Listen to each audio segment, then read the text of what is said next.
Assalamualaikum warahmatullahi wabarakatuh. Pada kesempatan kali ini, kita akan mengisahkan sebuah cerita tentang Bahlul si gila akan Allah.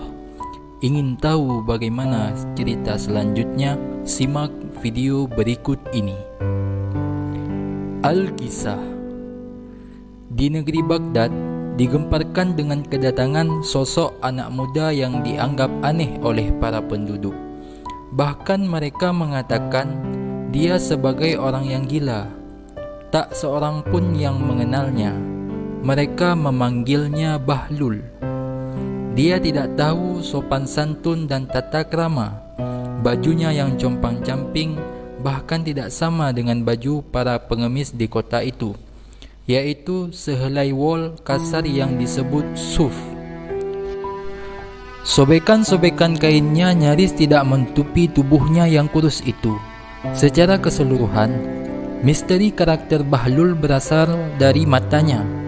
Sorotan matanya persis sorotan mata orang gila. Namun, jika orang melihat dengan cermat, terlihat ada kebijaksanaan di dalamnya. Kehidupan penuh pengalaman dan pengetahuan. Kedua matanya itu memancarkan cahaya cinta. Dan ada kekuatan misterius tentang pancaran cahaya ini yang membuat setiap orang tak mampu memandang mata Bahlul. Sepanjang hari, Bahlul menyusuri jalan-jalan kecil di kota itu sambil bergumam dengan dirinya sendiri. Bahkan anak-anak tidak bisa memahaminya. Mereka melemparinya dengan batu dan mengejeknya. Namun, tibalah pada suatu hari di negeri Baghdad, datanglah seorang pedagang yang telah melakukan perjalanan ke berbagai daerah.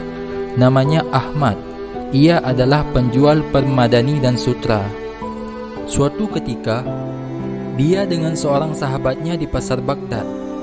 Kebetulan dia melihat segerombolan anak-anak yang bermain-main dan baru saja mengejek-ejek Bahlul.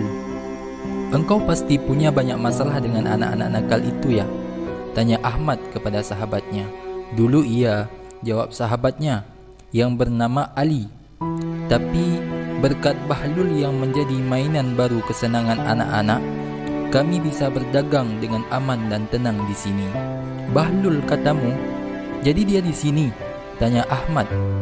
Kemudian Ali menjawab, "Engkau mengenalnya? Mana mungkin engkau kenal dengan orang gembel dan gila macam ini?" Kemudian Ahmad menceritakan tentang Bahlul kepada sahabatnya. Bahlul adalah orang yang terkenal di negeri timur. Dia benar-benar tergila-gila kepada Allah.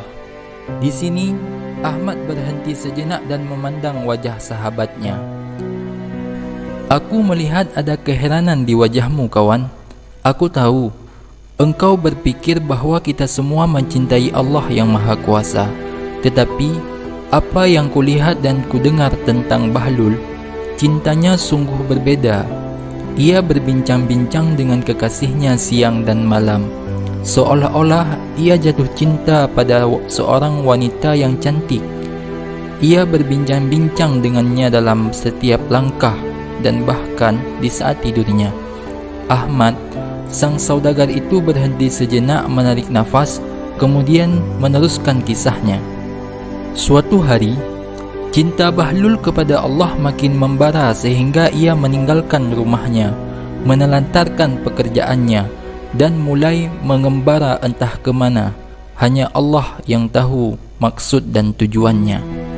Sejak saat itulah, ia benar-benar tenggelam dalam cinta. Yang terlintas dalam hatinya hanyalah Allah semata. Ia tidak lagi memikirkan dirinya sendiri dan tidak pula memperhatikan penampilannya. Dia tidak punya waktu untuk dirinya sendiri. Setiap waktu dia gunakan untuk memperhatikan kekasihnya, yaitu Allah Subhanahu wa Ta'ala. Keduanya pun terdiam. Lalu Ahmad berdiri dan melihat ke atas, sementara sahabatnya memandang dengan sorotan tidak percaya. "Kisah macam apa ini?" tanya Ali dalam hati. Sulit baginya untuk mempercayai bahwa ada orang yang tidak mempedulikan dunia semata-mata karena kecintaannya kepada Allah. "Apa yang ingin diraih oleh Bahlul ini?" tanyanya dalam hati. Seakan-akan Ahmad mendengar pertanyaan yang tak terucapkan dari sahabatnya itu. Ia kembali berbicara. Sebagian orang memang tidak bisa memahami Bahlul. Mereka bertanya-tanya, cinta apa yang dirasakan Bahlul sehingga menggelora seperti ini? Mereka tidak memahami bahwa yang diinginkan sang pecinta hanyalah selalu bersama sang kekasih, melihatnya, memujinya, menyanjung-nyanjungnya, dan tenggelam dalam dirinya. Tidak masuk akal jika kita mengatakan cinta tetapi tidak memikirkannya dan ingin bersamanya. Bukankah kita ingin selalu melewatkan waktu bersamanya? Bukankah kita ingin senantiasa bersamanya? Tanpa menunggu jawaban, Ahmad melanjutkan, demikianlah seorang Bahlul yang telah jatuh cinta kepada Allah. Aku yakin bahwa Bahlul telah bersatu dengan kekasihnya. Bukankah kamu bisa melihat hal itu dalam sorot matanya? Bukankah kamu bisa merasakan ada rindu yang menyala dalam hatinya sehingga mampu membakar orang yang memandangnya? Kebaikan yang ada pada Bahlul telah mencerminkan pribadinya. Wajahnya yang tersenyum bahkan ketika orang mengejek dan memaki-makinya.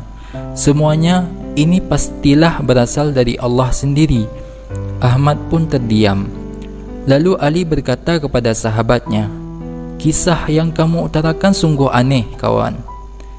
Kini aku bisa memahami bahwa perilaku orang ini sesungguhnya mengandung makna tertentu. Akan tetapi, jangan harap semua orang bisa memahaminya. Ahmad mengangguk.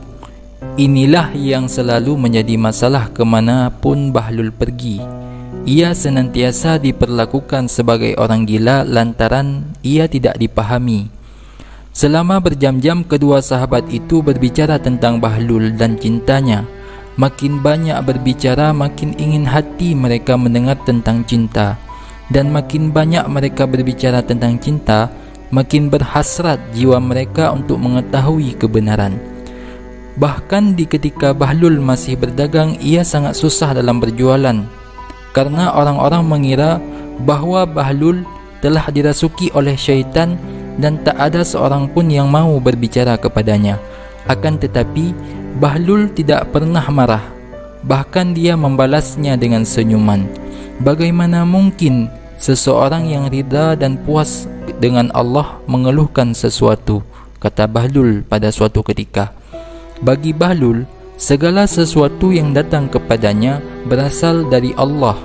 Karena itu, ia menerima dengan penuh kebahagiaan makian dan siksaan fisik sebagai anugerah dari Allah. Sesudah menderita pukulan parah oleh sekelompok anak-anak, Bahlul memutuskan untuk berangkat menuju Basrah, sebuah kota terdekat yang terkenal karena keramahan penduduknya.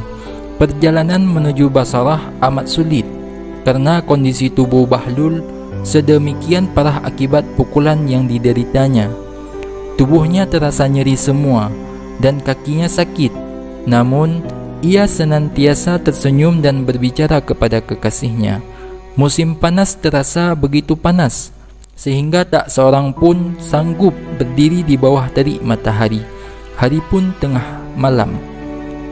Ketika Bahlul tiba di pintu gerbang kota, namun pintu gerbang kota sudah tertutup karena peraturan mengharuskan agar dikunci setiap menjelang malam hari. Bahlul lapar, haus dan lelah. Sambil berjalan ke sana kemari dan mencoba memutuskan apa yang mesti dilakukan. Kemudian, ia melihat sosok orang yang terbungkus dengan selimut berbaring dekat salah satu pintu gerbang kota. Bahlul beristirahat di samping orang ini dan berlindung pada tubuhnya dari dinginnya malam hari. Ia pun berbaring di samping orang itu dan tidur, serta merasa puas dengan apa yang diberikan oleh Allah.